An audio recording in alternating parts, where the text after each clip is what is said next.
You are listening to the HP Outdoors Waterfowl Podcast, episode 20.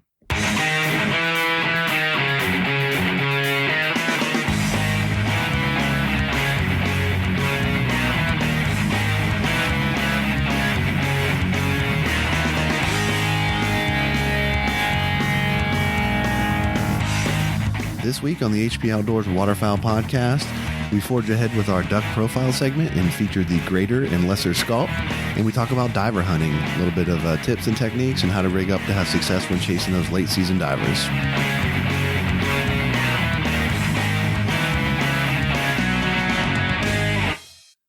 All right, welcome to this episode of the HP Outdoors Waterfowl Podcast.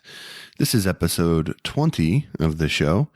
And there's a lot of ways that you can interact with the show if you so choose. You can find us at hpoutdoors.com. You can send us an email directly at info@hpoutdoors.com. You can also find us on Facebook and Twitter.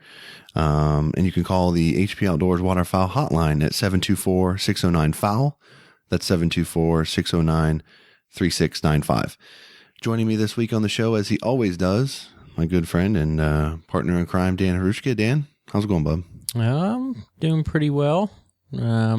We had some temperatures back in the 30s today, so it's a lot nicer than, the 1 to 3 degree range. So it was actually could get out and do some things around the house, and just looking forward to some good hunts coming up. And most of the spots around here now, there are people ice fishing. So we talked last week about hunting the cold freeze, and it's definitely here. So too bad the ducks are gone, but I see a lot of people are pounding the geese up here, so I need to get out. Yeah, we're experiencing a little bit of freeze here the last week or so as well, and it definitely impacted my most recent hunt, which basically the blinds that I hunt are a public-ish area, not so much just walk up and hunt, but it's a lottery type system, and they actually closed the blinds off on Saturday due to ice and that kind of stuff on the river. So had to basically just, result to a different plan. We ended up doing a field hunt for geese, and just off the X, unfortunately it was cold, and, the geese waited till the warmer part of the day to fly. And when they did, they came in just droves, but they were landing on the field just back behind us. And unfortunately, the first couple of groups get in there, and there was just not a whole lot we could do. So we got to kind of watch the show from afar, and we're just off the mark a little bit. But, it's encouraging at least to know that we're going to have some honkers to chase here in the late season, because our duck season goes out January 25th. So we will switch over to full-time field hunting honkers till about mid-February before we call it good here in Virginia. So not the hunt that we, hoped it would be, but, for a last second, hadn't really scouted it because we were kind of anticipating going somewhere else on Saturday. It wasn't the worst thing that could have ever happened, but, didn't really result in a bunch of birds being taken. So, but, this week we're going to be talking diver hunting, which, I've really, sort of shifted my focus a lot towards this year, having, hunting the Potomac River now down here. And so I'm excited to talk about that. And, it's been a lot of things that I've learned this year through trial and error, mostly error. And, so I'm looking forward to sharing some of that stuff. And then we're going to do a profile with the Greater and Lesser Scaup. And I'm not even sure if that's the proper pronunciation, because I've literally never heard anybody call them that. They're more commonly known as bluebills or, blackheads to some people, that kind of stuff. So we're going to talk about the bluebill a little bit, and, kind of goes hand in hand with our diver segment here that we're going to cover today. So, before we go any further into the show, though, a couple sort of just reminders for everybody. If you hadn't had a chance to fill out our HP Outdoors listener survey, we encourage everyone to do that by going to our website and just completing quick 20 questions, super quick little survey there. And then if you haven't signed up for our newsletter, we are going to start pushing out stuff through that from time to time. So please feel free to do that through our website and also our Facebook page. You can do that. And as always, if you've missed any of the episodes, or you're just new to the show, feel free to check us out on iTunes, where you can find all of our, our past episodes. And if you like what you hear, feel free to give us a 5-star rating and review. We certainly appreciate that. So, Dan, the bluebill that we're going to profile this week is it's sort of one of those ducks that's synonymous with diver hunting. A lot of people, when you look at a diver spread, they load it up with bluebill decoys. And, there's a lot of different reasons for that we're going to talk about here today. But, I think this is a perfect duck for us to profile, in conjunction with talking about diver hunting. So why don't we go ahead and roll right into it?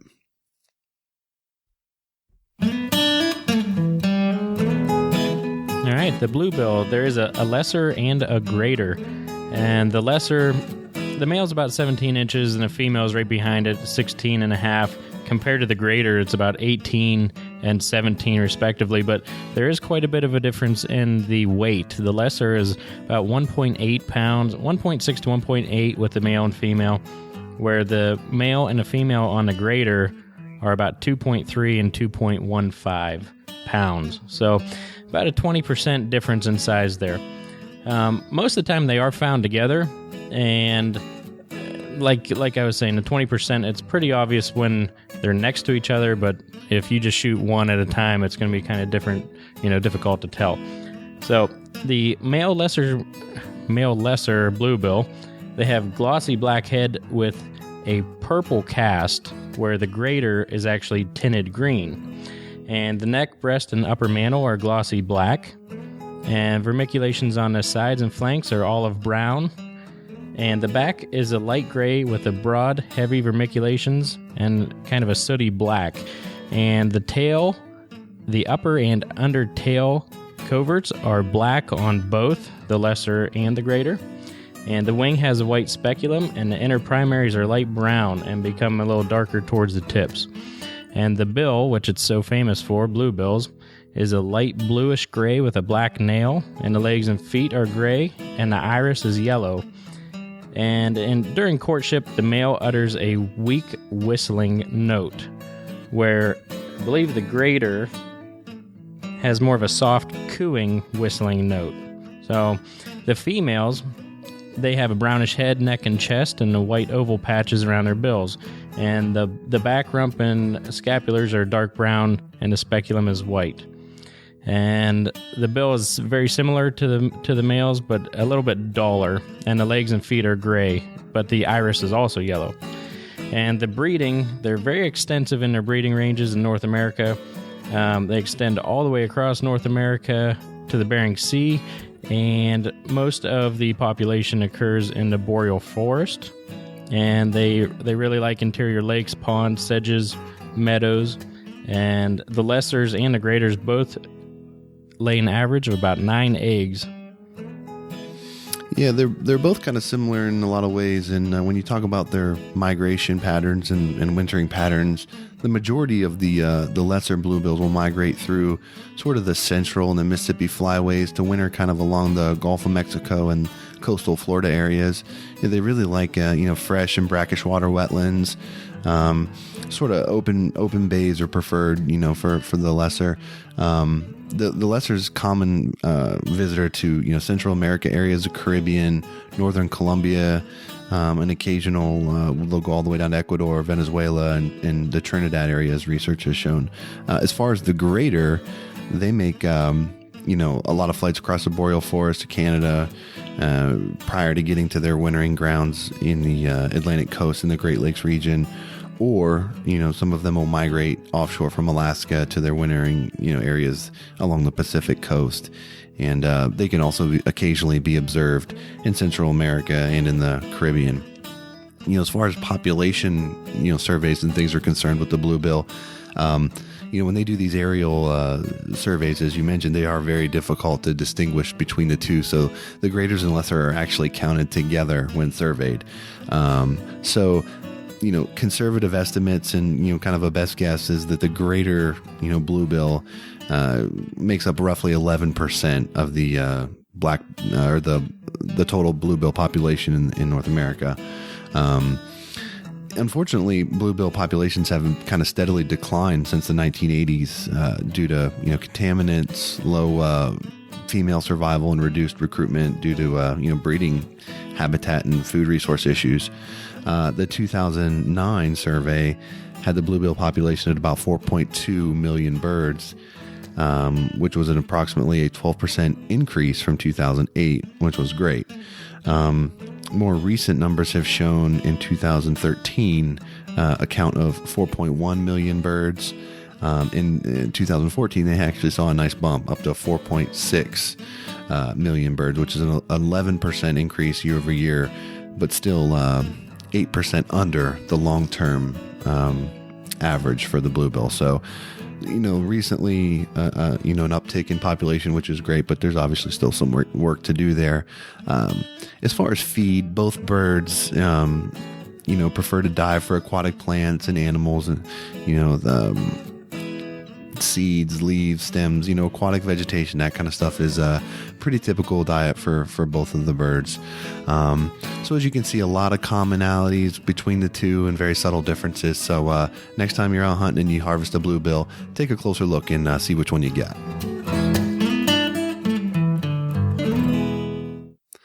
Okay. A lot of information there about the bluebill.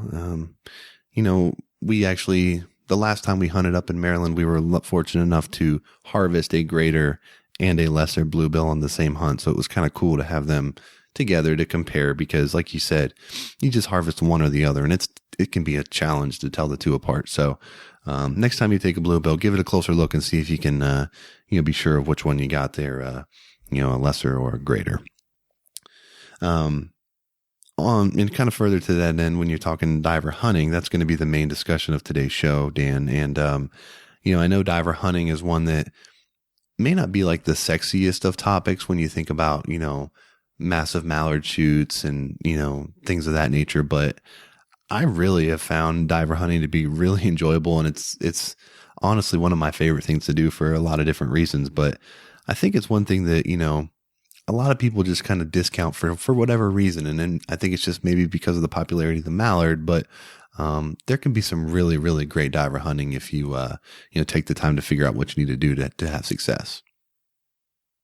Yeah, I think it's definitely in my future to get a rig set up, especially, with the weather patterns the last few years. Sometimes it's super hot, sometimes it's super cold. And, this year, I admit I was caught with my pants down, and I didn't have a setup just because we're not used to getting all the big diver ducks down here, and during season, and we had it in plenty of time this year. So it's a little embarrassing, but I think that's in my near future for sure.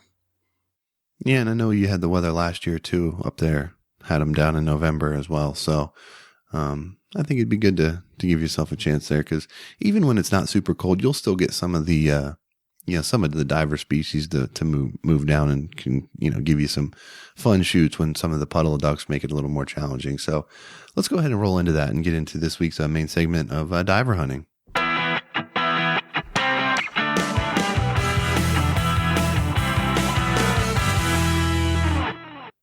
Okay, I think the best way to attack this topic is to sort of break it down into a couple different, segments and pieces of hunting divers. But for me in general, some of the things that just appeal to me as far as diver hunting is it can be some of the fastest shooting you'll ever have. I mean, when you see birds coming in, flying close to the water, buzzing, your spread and that kind of stuff, it can just be incredibly fast paced, challenging shooting, a lot of fun. Divers at times, in my opinion, are easier to decoy. They respond really well to, color contrast and things like that. And then third, for me, the thing too that I really enjoy about diver hunting is the variety of species. You can be out on a diver hunt and, one pass you're shooting at bluebills, the next pass you're shooting at ringnecks, the next pass you're shooting at canvasbacks, you're shooting at buffleheads. There's a lot of different variety, and you just kind of never know what that next pass might hold. Maybe it's a pass of ringnecks or redheads coming through, something like that. So a lot of different, variety in that kind of thing. How about you, Dan? What are some things that appeal to you for diver hunting? I would say like you said, the fast shooting, and it's always on water. So most of the time it's windy, and that only helps them out. If you're in flooded timber and you have, mallards kind of hovering over you, or, just a beaver pond or something like that. But I mean, these guys come in and they're going to test, the best shots out there. And, if you're not up to par, you're going home empty.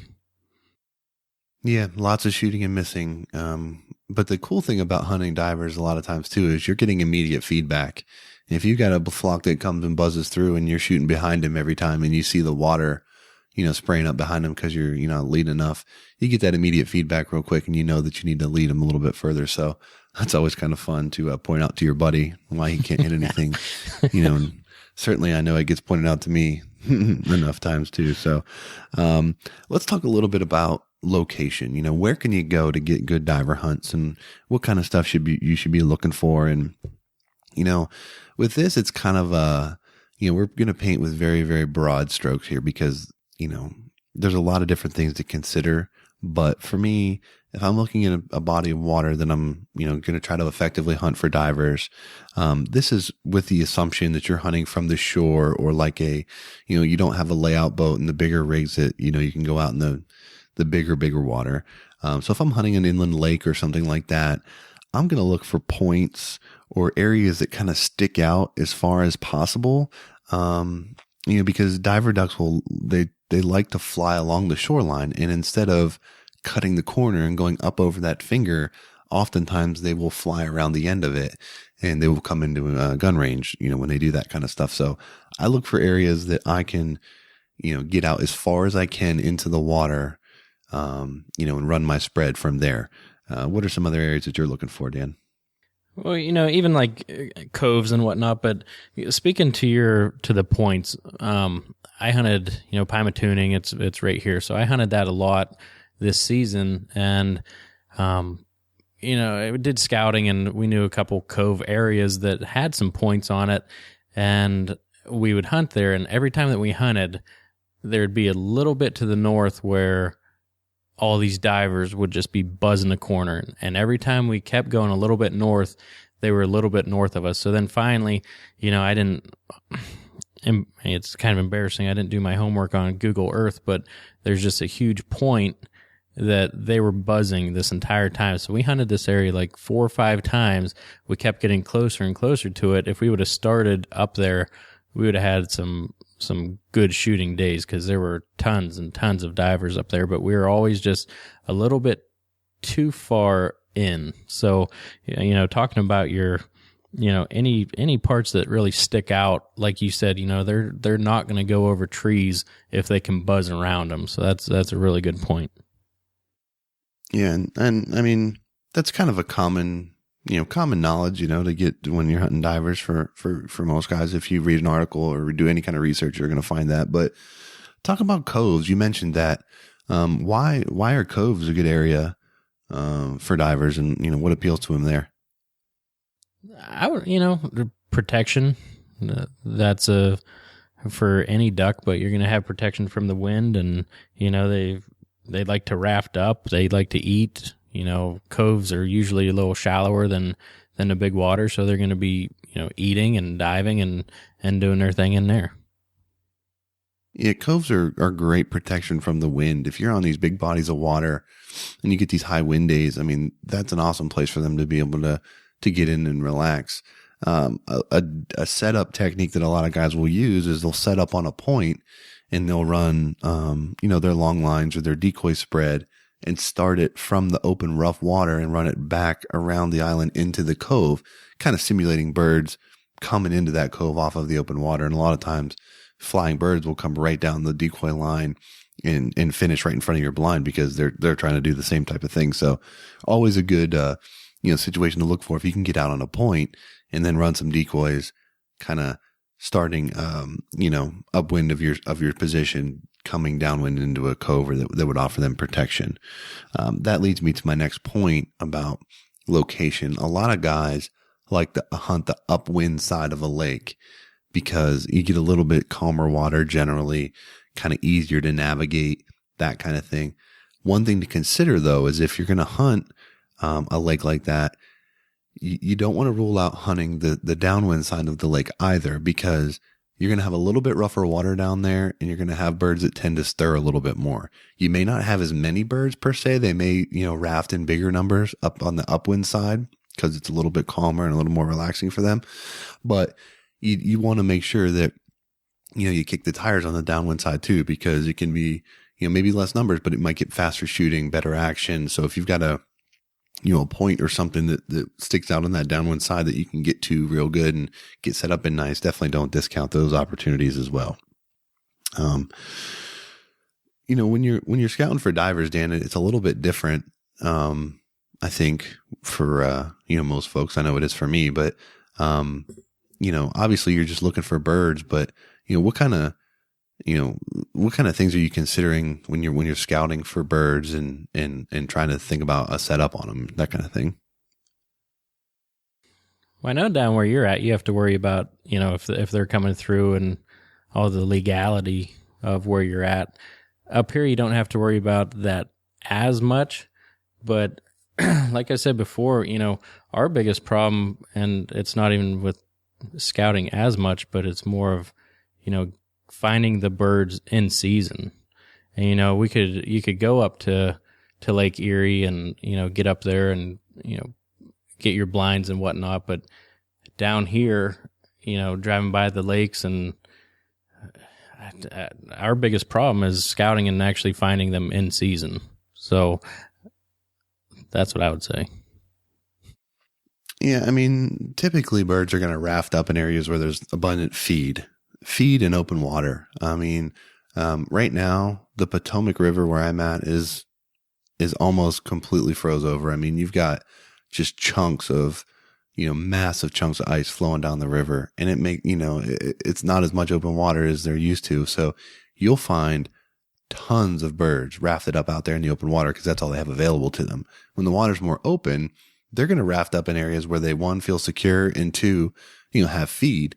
So, a spot that I know of that I hunt a blind, it's just a phenomenal spot, is it's a finger off of the main lake. So it gives or the main river. So it gives a little bit more protection from wind, but there's also a feeder creek runoff from, the shoreline, that runs behind into the little finger where the blind is. So that creek offers a little bit of, different vegetation opportunities and food opportunities and that kind of thing. So it's just something a little bit different than what the rest of that finger has to offer. And that little bit makes a difference because it's a unique spot and a unique feed because of that runoff creek that comes into there. So things like that are, things you want to consider when you're hunting, open water and that kind of thing. If you know that there's a high point in the lake where there might be, they can dive a little shallower and get to the feed that they want to, but they can stay out in open water with the safety that comes with that. That's a great spot to maybe set up a floating blind if you have that opportunity. Which leads me to our next point is the various techniques that you can use to chase divers. We talked about hunting from the shore, hunting permanent blinds, that kind of thing. A popular way to do it is a floating blind. You get in a 16-foot boat or 14-foot boat, depending on the water conditions. And you go out there and you pop up a scissor blind or something like that you've got on your boat. And, you run your decoys, you just anchor out there and you hunt out there. That's a productive way to do it. That's probably the most common way for someone who's not going to hunt from the shore. Another way you could do it though is go out with a layout boat, which typically requires a mothership that you're, kind of going out on and anchoring the layout boats. And, I tell you, Dan, I see these videos and pictures of guys who've hunting out of layout boats up in Lake Erie and the Great Lakes, and just some of the action that they have is just incredibly, fast paced, and just, I've never done that type of hunting, but I think it's got to be one of the most exciting ways to chase just ducks in general. When you're laying out there on the water by yourself in a decoy spread, and these birds are coming in and have no idea that you're there. They're flying as fast as you can imagine, right in your face. I can't think of a more challenging hunt than that. Is that something in your future? No. There's no way that I'm going to be rigged up for that. But that's the type of thing that I would pursue through a guide service or something like that for sure. I would love to have the opportunity to do that. It's definitely. I know a couple guys with the layout boat, so that might be something that I might have to test out as well. It just. Did you ever see that clip where that seal jumps into the layout boat? No. You should Google that sometime. It's pretty neat. I'm not sure where they're at. I'm guessing out on the West Coast, but yeah, a seal actually jumps into the layout boat with a guy. Well, what does he do? I mean, It was just like a little one, but it was like a 2-man boat, and the thing jumped up on the end of it, and it's just like pretty much just like waddling around right on the layout boat. So look, man, I've watched Shark Week enough times to know that you don't want to be messing with seals. there's something behind it, right? Yeah, so no thank you. I would be instantly panicking if I had a seal jump into my layout boat. But all right, so let's talk a little bit about, the type of decoys that you're going to want to run for divers, the rigging, that kind of stuff. The decoy market in general has just, it just continues to bring so many good quality products out there. There's so much to choose from, but, it's pretty easy to find any kind of species you want. You can run bluebills, redheads, canvasbacks, ringnecks, buffleheads, golden eyes, coots if you want to. A lot of people know this, but for those that don't, coot decoys can be the ultimate security blanket for a diver duck. So you can throw out literally as many coots as you want, and that's not going to do anything but help build the confidence of your spread. There's a spot that I hunt where there's just thousands of coots that raft out there. And one day they went in and came to the shore and started feeding near a blind down from us. And I just sat there and watched every diver duck on the river pass by our blind out of range, pay no attention, and just go right into that second blind.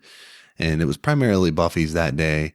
And I don't think they were shooting buffleheads, but they had ducks pouring in all day long because, the safety that those coots, and the confidence that those coots gave. So, you can use a lot of different type of ducks. All of mine are foam filled. I like to use foam filled because, as we mentioned, the birds fly low to the water. So a lot of times you're shooting closer to your decoys, and it's not uncommon to hit one. Or if you don't use foam filled, you might be patching a lot of sinkers and that kind of stuff with your decoys. So, a lot of times, we use Higdon decoys. You can get the foam filled for a little bit more. It's not a huge jump in cost. And I think it's a lot, very well worth it when you talk about, patching decoys and all that kind of stuff. So, and you said you have a couple holes in, are those your bluebill decoys? You found some BB holes? Yeah, I found one for sure that it got shot in the head that I didn't even realize had been shot. And it took it pretty good, honestly. I mean, I literally didn't even notice it for a couple different times. So, I think that's just money really well spent.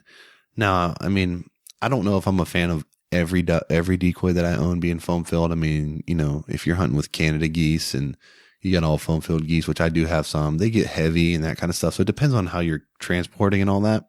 But for duck decoys, no doubt, for me, I'm buying foam filled diver decoys every time. And really my mallards and wood ducks, that kind of stuff are all foam filled too, just because I don't want to have to worry about sinking decoys or none of that kind of stuff. Just, more durable. Another thing to consider, Dan, is where you strike that balance of numbers versus size. I mean, a lot of that depends on the type of boat you have and the way that you can transport your ducks. But,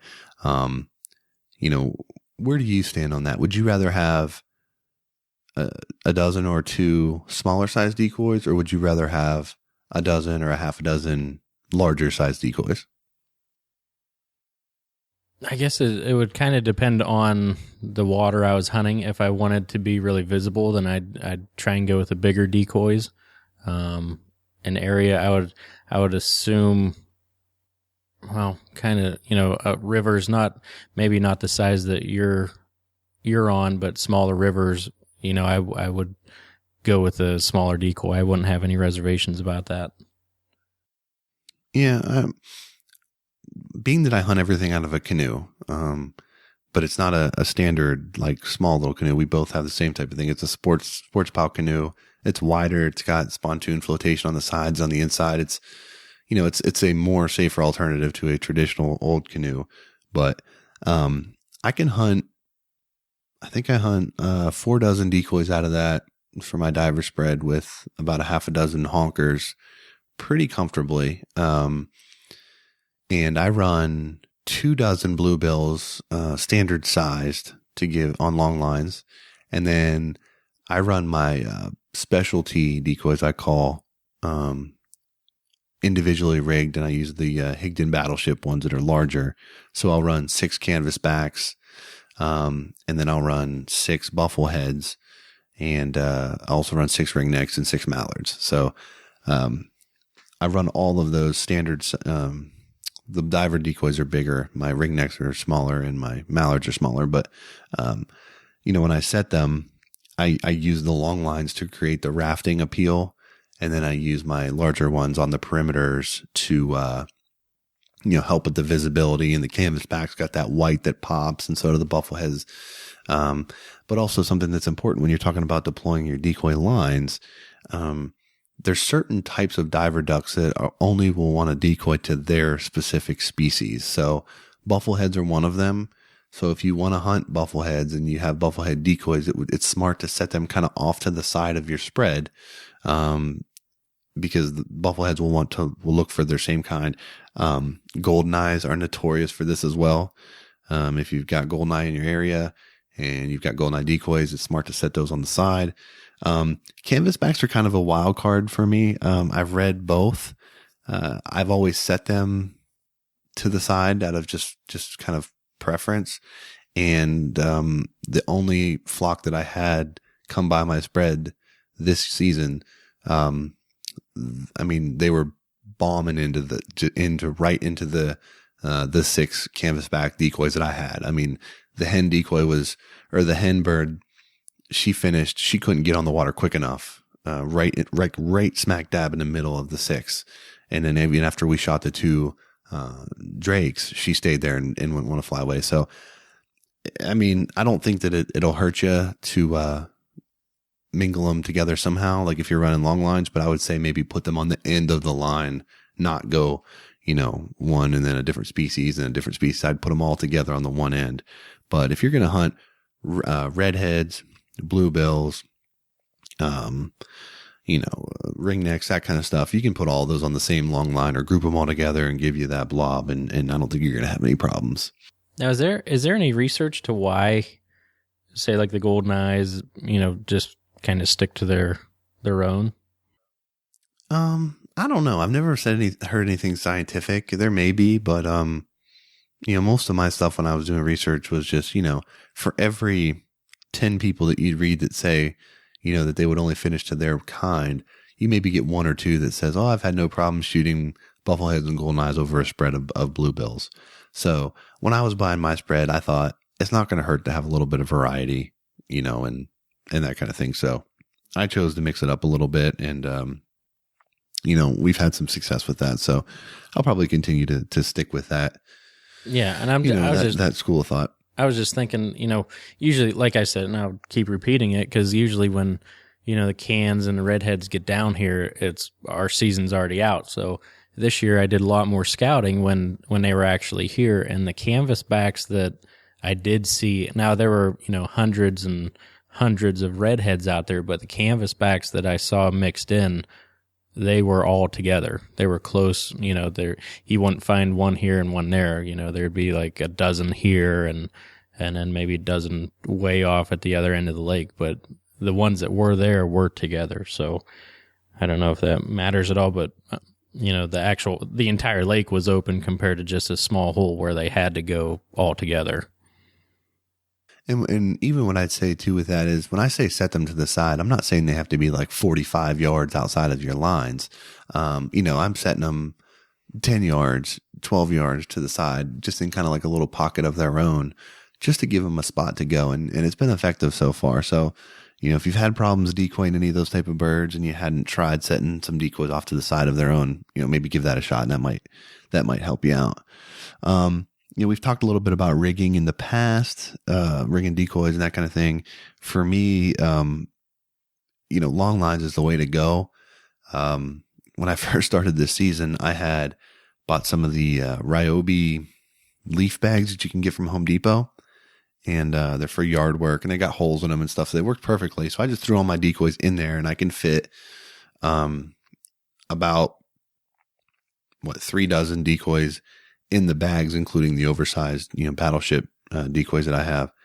And I was keeping the long lines on a separate spool, and I was just clipping them and dropping them as I went and taking them off the line every hunt. Well, last time I decided that I was tired of doing that, and I just laid the lines out in my yard, clipped the decoys on in the yard, and then just put them in the bags and hoped for the best. So I got out there 2 weeks ago and did it for the first time, and it worked flawlessly. I mean, I grabbed the end of the clip, threw the anchor in, dropped it, and the key is to pull the decoys out by the main line. Don't actually grab the decoys and pull them out. So once you just keep pulling the main line, you get no twist, no tangle, no issues.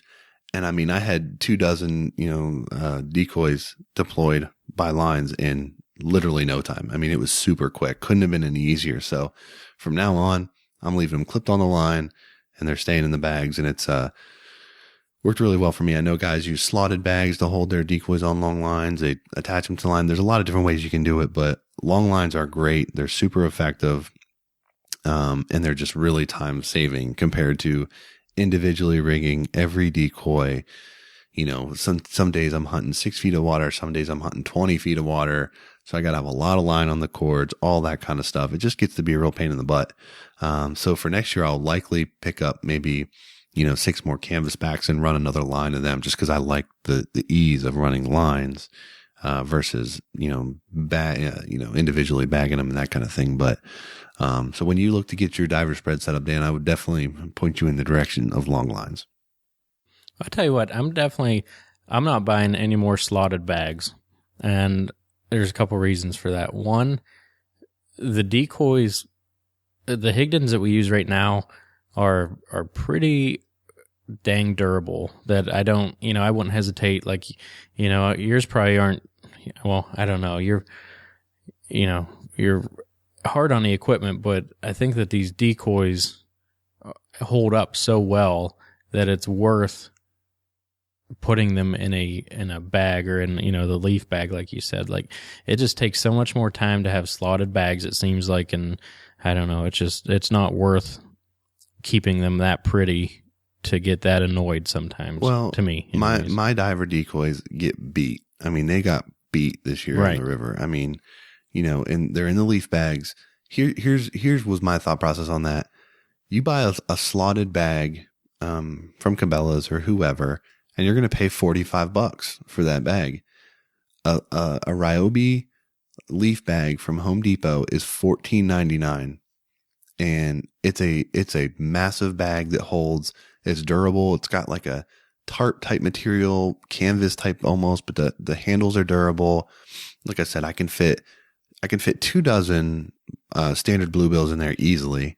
I can fit, what I typically do is I put a dozen in each bag on the lines, and then I'll put either my 6 buffleheads or my 6 canvas backs in there with them. And then I can fit my mallards and ringnecks in there as well. And they fit perfectly. And I just buy those stretchable cargo nets that you get for like, on the back of a motorcycle, if you wanted to tie down a bag or an extra helmet or something like that. Or maybe in the back of a truck type net. And I hook those on the handles, and then I just pull that over the top. So I could literally be driving down the road in the morning, and that bag could flop out of the back of my truck, and I'm not going to lose any decoys or nothing like that. So that's why I've got it rigged up. It's been really effective. I throw the decoys in there. They get beat, and they look great. I mean, they're just incredibly rugged, and it was way more cost effective to do it than to buy a bunch of, slotted bags and stuff.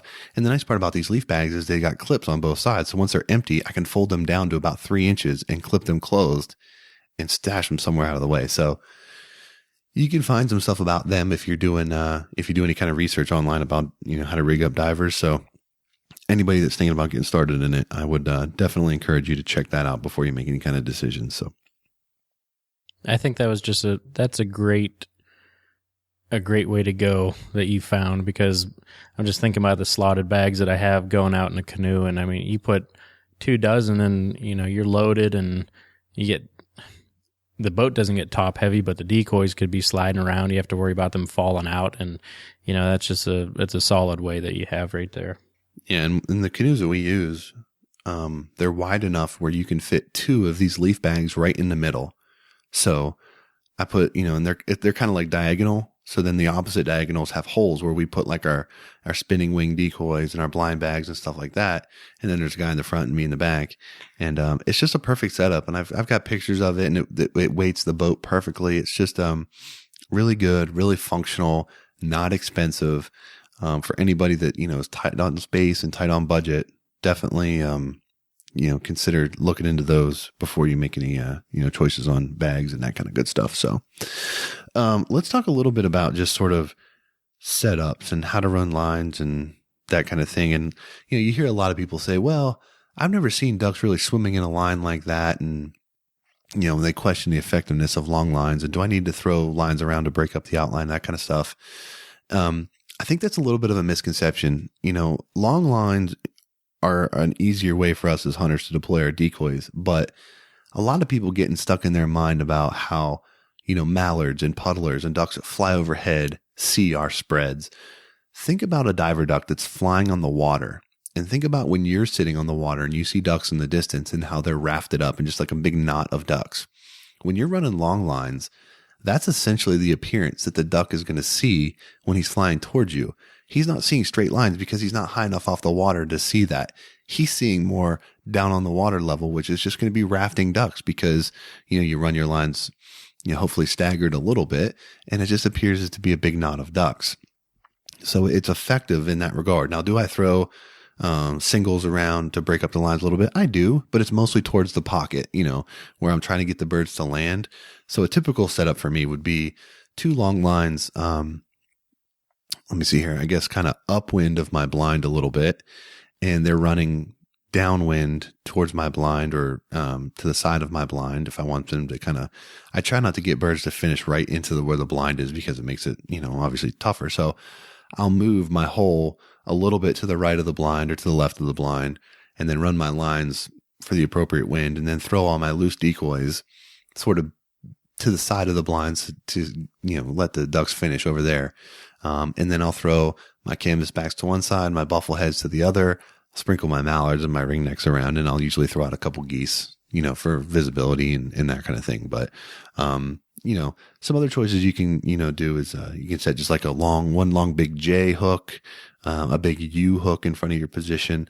A lot of that stuff just all comes into, your play, Dan, as far as where am I at? What's my wind? What am I trying to accomplish here? So it's not unlike any other kind of hunting when it comes to that, that phase of it. Yeah. And then, another way that you were talking about before is, creating a W and using the drop weights. And that's, I don't know, tell me this, when you're scouting, do you check for a tighter rafting birds, and does that decipher if you use the W? Not when I'm scouting. I usually do it based on the weather. So if it's a little bit warmer, calmer, that kind of stuff, I'll spread them out a little bit. But if it's cold, I'll group the lines tighter. The W is an interesting way to do it if you don't have a lot of decoys. So you take one line, and instead of having just anchors on each end of the line, you put anchors kind of periodically through the line. So you can kind of run it down, drop an anchor, run it out, drop an anchor, come back towards your blind, drop an anchor. So it gives it a little tighter rafting appearance, but obviously you're not going to have as far of reach and that kind of thing. And for anyone that hasn't hunted divers, I mean, if you've got a nice setup of long lines, birds will fly right up that line. They'll see the line, they'll fly right up to it, and they'll want to, a lot of times diver ducks are trying to feed. So they'll fly to the front of the line to try to get to the food that hasn't been picked over by the ducks that are swimming along. So that's why you can get ducks sometimes to come right up into that pocket, because they're trying to be the first one to the table to get that food. A lot of times we'll run our spinning duck decoy down the line a little bit, just to show so if a bird's flying in, they can see, okay, there's another bird flying up the line to get to that food source. Sometimes if you're hunting, pressured birds and educated birds, which we get a lot, stale birds, that kind of stuff right now, they'll land short of the decoys a lot. So you have to consider your effective range when you're setting that last decoy, if a bird's going to land short of the decoys or skirt the edge of them, it's nice if that can be in your gun range. So, one of the bigger issues with long lining is the length of the cord that you want to use. And do you want to use anchor lines and that kind of thing. I don't use anchor lines because we don't have deep enough water typically where I hunt. So I use a 90-foot line, and I put about 10 foot of line on the ends for decoys, or for the weights rather. And then I'll just slide the last decoy a little bit if it's a little bit deeper, or that kind of thing, or take it off and relocate it on the line somewhere else if it gets deeper. But I don't do that because of, the canoe situation, and I don't have enough room to be dealing with a bunch of lines. And, the last thing you want to be doing at 0 dark 30 is untangling, decoy lines and that kind of crap. So, keep it simple as possible in that regard is my best, recommendation when it comes to, set up your long lines. But, I was going to ask you, how's that, cause you added the spinner decoy about halfway through the season, right? Mm-hmm. I was just seeing did that make a big difference for you? There's days that it does. There's days that it seems like it's an absolute difference. And then there's other days where it doesn't, sometimes it seems to be even a detriment. I wonder, some days when it's super bright out, I just wonder if it's really the best thing or not. And another thing I wonder is, in our area, you got a blind occupied most days every 500 yards on the shoreline, and every one of them has at least one spinning decoy going. So I think sometimes it's good on fresh birds. I think it can, be a little tougher on stale birds that are kind of hip to the game a little bit. And then I've seen it flare a lot of geese as well. So if if your duck flight's over and you're kind of working geese, I think it's best to turn off the spinner. But like Sean Stahl said on our show a couple weeks ago, it's a tool, and it's something that, it's not the cure all. It doesn't make birds just go stupid and just come flying in with reckless abandon, but I think it's definitely helped to some degree. And, that's probably one of the bigger things that I'm looking to do to my spread now, is just add things to it that can make it stand out and be different, just something that the people, everyone else isn't using and that sort of thing. So there's some unique motion, decoys and products on the market and that kind of stuff that I might sort of kick the tires on just to kind of see. But, yeah, that's, I'm so jealous that you can use one. It's definitely nice to have that as an option, and it's unfortunate that that's not a sort of general, allowed tool. But there's ways that you can create motion when hunting divers. So I'm glad you mentioned that. And this is kind of the last section that we'll go in, just sort of different tips and strategies and that kind of stuff. You can flag diver geese or diver ducks just like you do Canada geese or snow geese, that kind of thing. But it's a little bit different. Diver ducks are really, you're basically talking, black and white colors and that contrast and the pop that a white decoy provides, at a distance. So a lot of guys will put flags, literally just a traditional flag on their boat or at their blind, and they'll let it whip in the wind or they'll swing it. And that's just, the same kind of premise as it is for when you're flagging geese in a field. I've also seen, I think Mojo has a product that's like a blade essentially that just spins and you can mount it on your boat and that kind of stuff. And it basically just imitates birds flying around the spread. So that's another way to, attract birds and be really effective when you're putting, a diver hunt on. We've mentioned the spinner decoy a couple times too. I like to put it along the lines that I run to imitate a bird flying up the line. But, you can put it in the hole if you want. You can put it a little bit further down.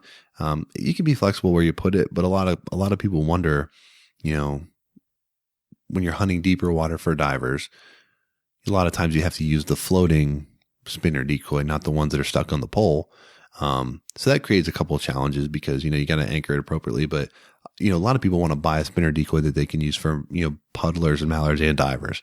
We use a mallard spinner decoy when we're hunting divers. And as far as I can tell, it hasn't had a negative impact one way or the other. So if you have, mallard mojos or motion decoys in general, I would not hesitate to use those. And unless you, for whatever reason, have an experience that would say otherwise. But, And I'd love to hear from somebody if you have had that experience, because as far as I've been able to tell, haven't had any issues yet. But, those are a couple ways that you can deploy, motion for diver hunting. What do you think, Dan? Any kind of general tips that you can offer? Yes, but I did want to ask you one thing about the spinning. Do they make spinning divers? Because most of the stuff I saw from Mojo are like the mallards and the gadwalls and teal. Yeah. Do they have? I didn't know if they had. Mojo actually makes a bluebill floater. We use the Higdon mallard. Very similar products. But yes, Mojo does make a bluebill floating spinning decoy. Gotcha.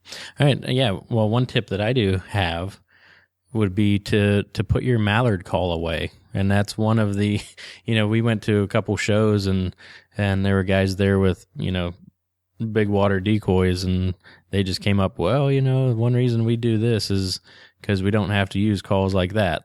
We don't have to worry about that. So, coming from guys that do it professionally, they don't use a mallard call.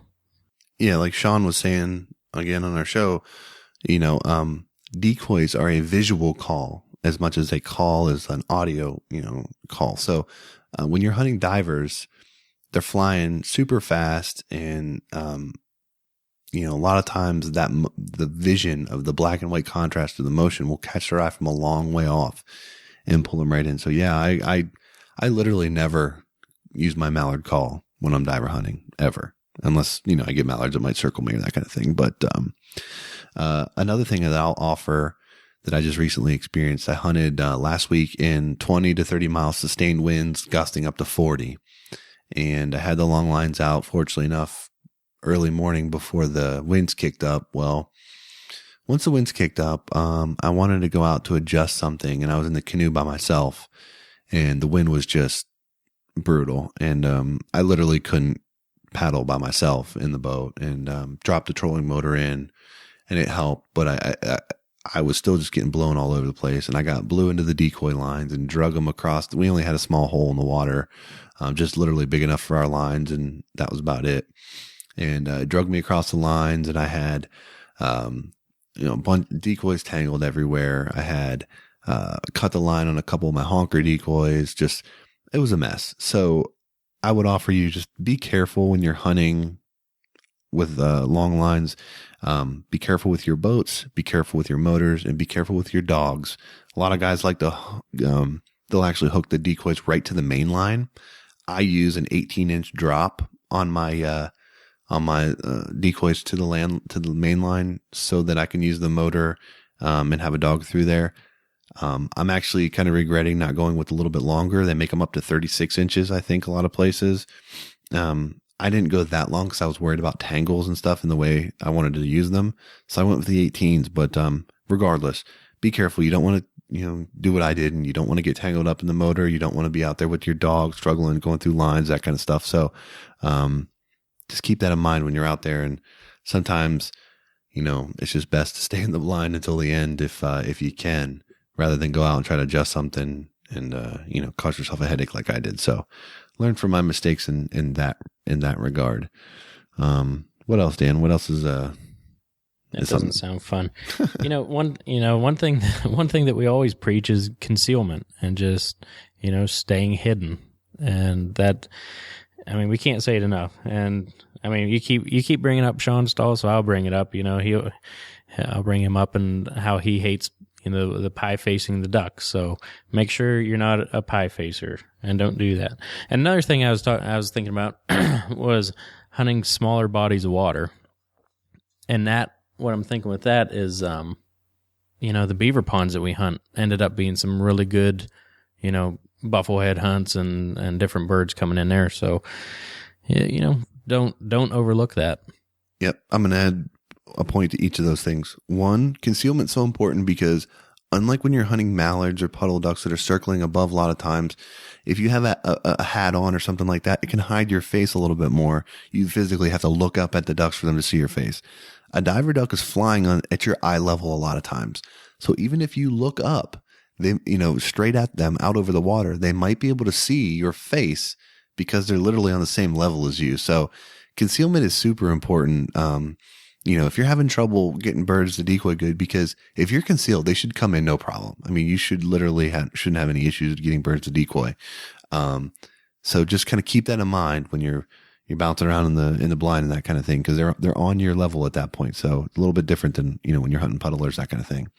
Small bodies of water. I touched on this last week with the hunting the deep freeze, that kind of thing. Spots that have been unproductive all year long may start to become productive when the divers and the colder weather comes in. The reason for that is because they got a little bit different diet a lot of times than what you're going to see with your mallards and your puddlers, and your woodies and that kind of thing. So there might be a different food source there that is more appealing to them than it would be for the puddle ducks that you're seeing a lot of times of the year. So don't overlook those spots that you've just, had never seen ducks in the past, or, whatever the reason is. That might be the spot that, the divers want to be in because of the food source that it offers. It might not appeal to a puddle duck. So keep that in mind when you're looking to try to track down some divers. Last thing, I literally can't stress this enough because it's just that serious. When you hunt diver ducks and you're on big water, it is literally can be a life-threatening situation if you attempt to go out on a body of water that is too large for the type of boat that you're in. Maybe 4 weeks ago, we had a fatality on the Potomac River down here because there was guys out on the river in a 10 or a 12-foot John boat, and the water was just too rough. And by the time the emergency crews responded to them, all they found was the boat flipped upside down with the dog standing on top of it. So incredibly sad. You see it every year, but please make sure that you have a vessel that is, appropriately sized for the body of water that you intend to hunt. And be smart, use your head. There's no diver duck out there that's worth risking your life for. So don't push it, and just make sure that you have the appropriate setups, before you chase out into those big water. And, like I always say, have a plan. Have a plan for if you get wet, what you're going to do. So I'm not going to beat that any more than I have already and I have in the past, but please keep that in mind when you're going to chase divers. All right, Dan, anything else you want to add before we put a bow on this pup? I could talk about the safety too, but I think you got it across pretty well. Just thinking back, know the body of water that you're hunting. Like Pima tuning, even 10 to 15 mile an hour winds. If I'm looking to go out and I'm checking the weather and 10 to 12, I'll take my boat out. It's 14-foot John boat. If it gets 13, 14, 15, I will not go out. And it's simple. Like they will get between the islands, the wind just whips through there and gets the waves a lot larger. So if you're trying to go across there, you might, be in a little safety zone. But then once you hit one of those currents, man, it's no mystery why people flip. And it's a really sad thing. Like you said, could you imagine, that guy that probably has a wife and kids and they show up and just the dog is standing on top of the boat? That's just unreal to me. And like you said, it's not worth it. It's sad. It's heartbreaking. Yeah, it's just incredibly unfortunate. And, the tough part is you see it every year. So, I don't mind beating it down, because if one person listening to this show, heeds to a warning and, doesn't go out in a situation that could potentially be dangerous, I'll feel pretty good about that. So, I hope you guys enjoyed the discussion about diver hunting. Again, it was pretty high level, just sort of some general things to kind of think about if you're looking to get into chasing divers. If you've got anything else that you'd like to add, or tips or techniques, feel free to reach out to us on any of the platforms that we have, and we'd be happy to pass all that stuff along to everybody else. So let's go ahead and transition in here to the end of the show.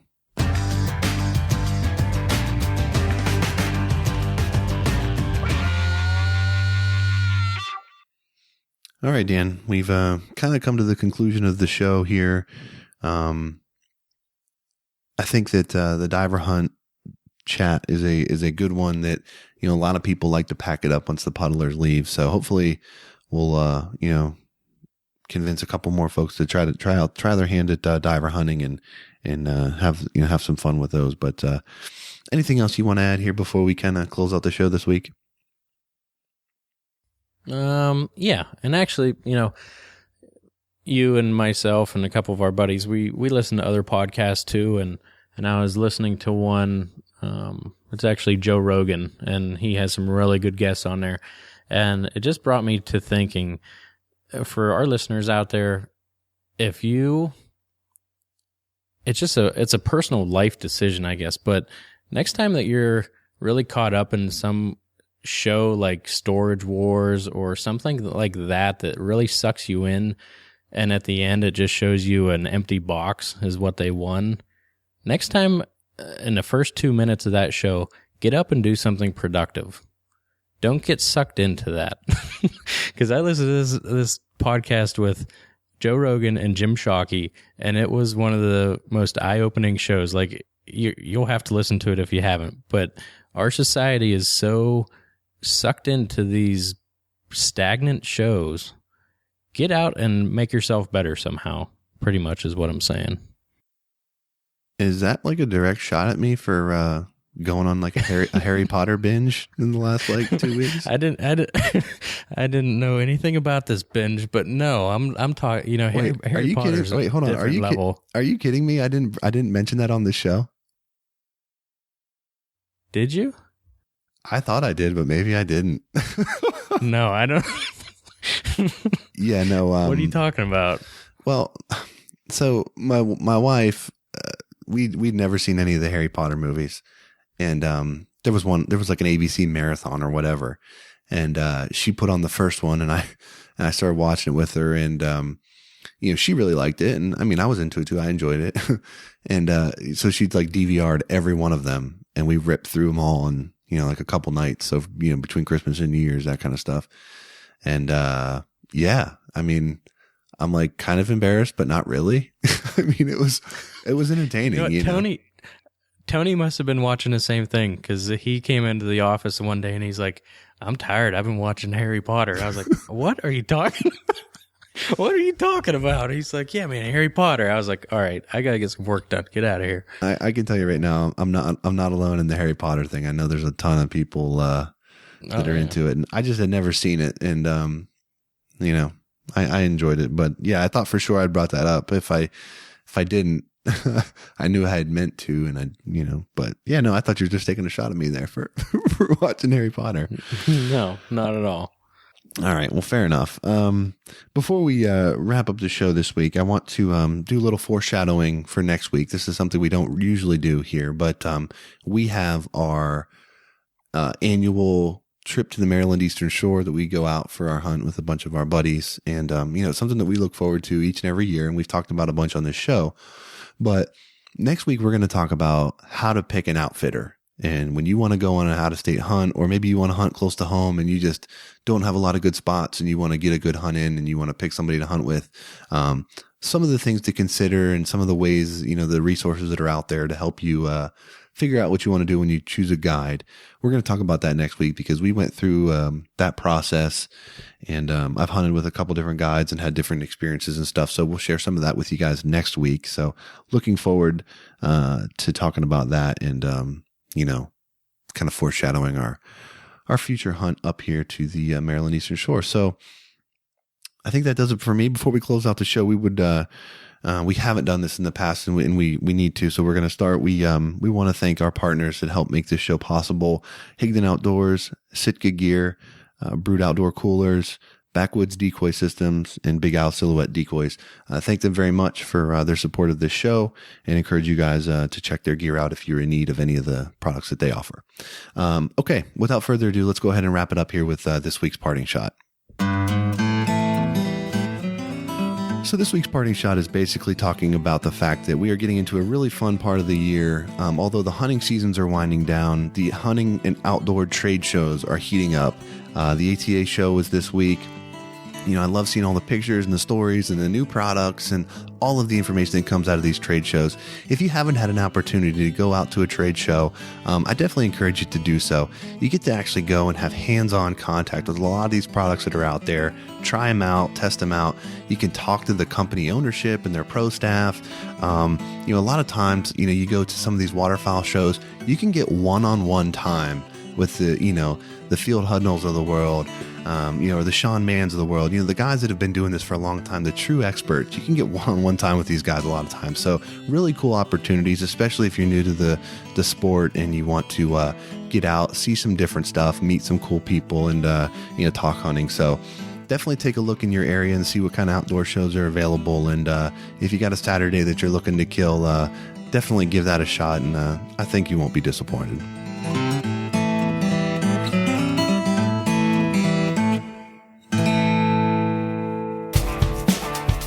All right, that's going to do it for episode 20 of the HP Outdoors Waterfowl Podcast. We hope you enjoyed our talk about diver duck hunting and our profile of the bluebill, both the greater and lesser. We encourage everyone to check us out on iTunes, Facebook, Twitter, all that good stuff, hpoutdoors.com. If you have any questions or concerns about this week's episode, please feel free to call us, 724-609-FOWL, 724-609-3695. Again, we thank you very much for your support. For Dan, I'm Josh. Take care.